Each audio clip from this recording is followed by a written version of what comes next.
Elizabeth, how are you doing? Good morning, ladies. How are you this morning? We are doing great this morning. And before we can even get into the cracks of the day, the matter of the days that you have for us, please greet our listeners and get right into it. Good morning, audacious listeners. I'm so excited to be with you this morning.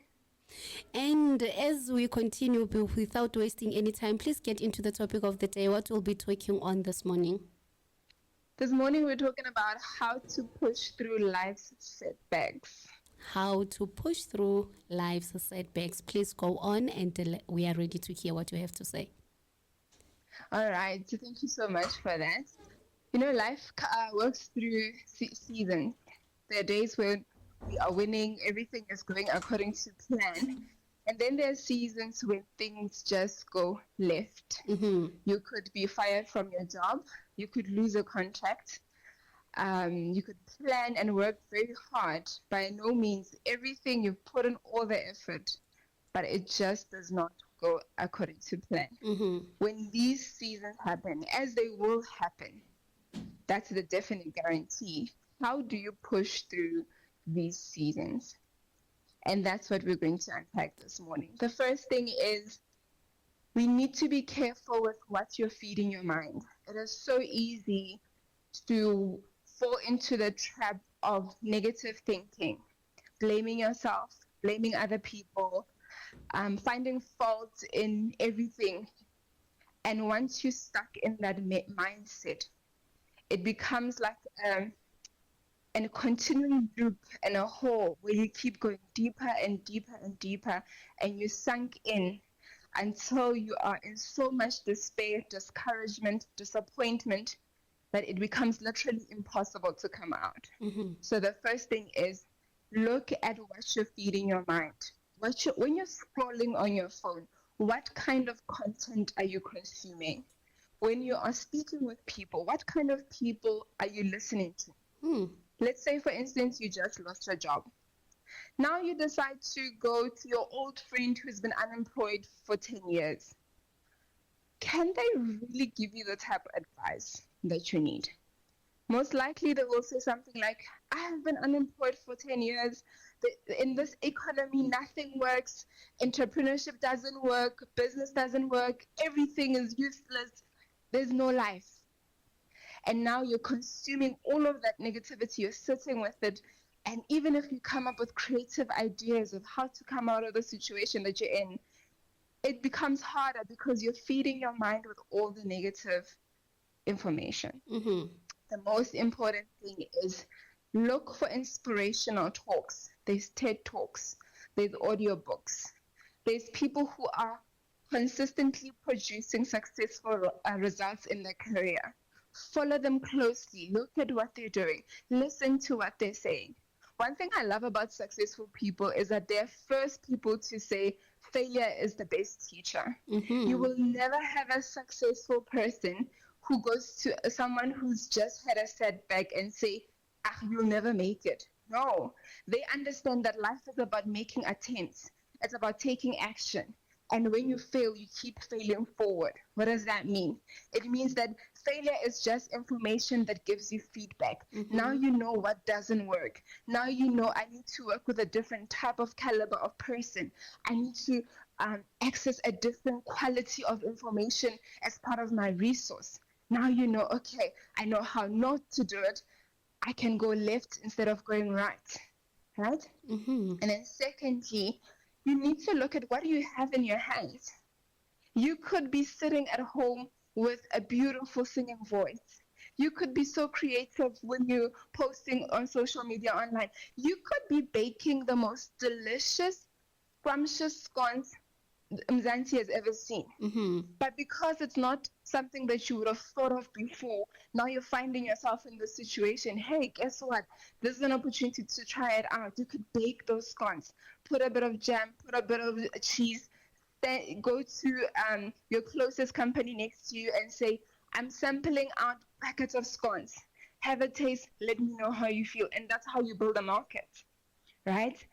So look at what you have. It doesn't matter the type of skill. If you feel, it's not important, In the day and age that we live in, literally you can sell anything. Yes. It's just a matter of equipping yourself with the right skills, believing that you can do it, and studying the patterns of successful people, and intentionally being strict with what you allow to take root into your mind. Because your greatest asset in navigating through setbacks is protecting your mind. Your whole life starts in your mind.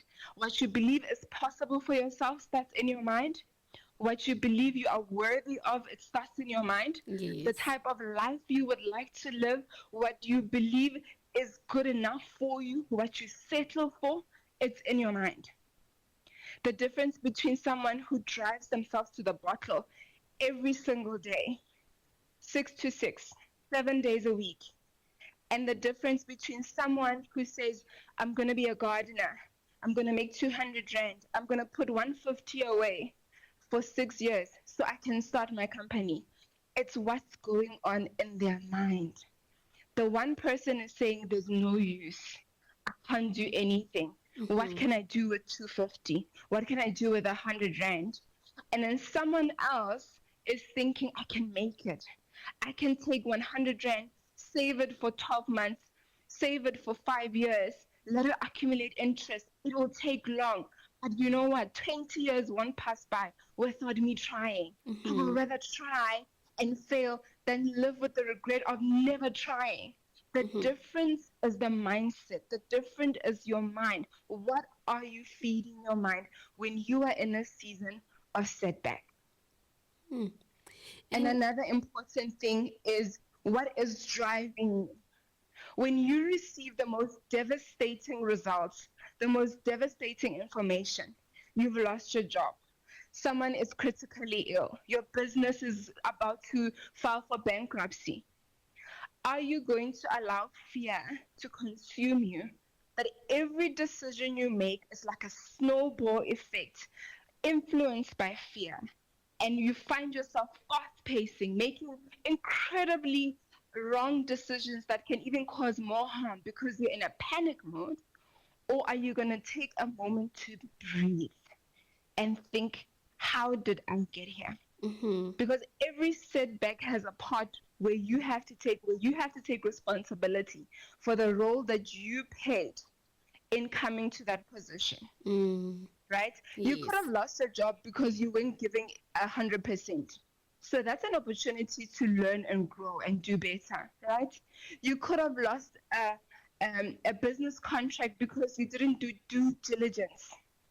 You didn't do the background check to see what kind of a company am I going into business with? Are they scammers? Are they legitimate? Are they verified? Who have they worked with in the past? Who has written a testimonial about them? Right? There's so many factors that go into play. And if you don't take a moment to reflect, it has become so much easier to repeat the same cycle of self-sabotaging and creating more setbacks. There's a difference between a setback that comes because life is like that, there'll be setbacks, but there's also a difference between a setback that you are subconsciously participating in creating because you refuse to grow, you refuse to pay attention to detail, you refuse to put in place measures to make sure that you don't keep repeating mistakes. So it is quite important to look at what is driving you. And another thing to look at is, where can I start? Oftentimes we look at people who have made it, who are successful, and it feels overwhelmingly challenging to think, I need to start with just 2 followers on Instagram for my business account. Meanwhile, there's somebody who's got a business account that has 10 million followers. Can it really work? Can I really get there? And in the times that we live in, attention is the most expensive commodity that you can ever acquire. Because with everything that you sell, with everything that you do, if you can retain people's attention, you can go far. If you can't retain people's attention, there's only so much you can do. So where can I start? So you start with where you are, with what you have. Yes. And you give yourself the grace and the permission to build one brick at a time. If you think about taking on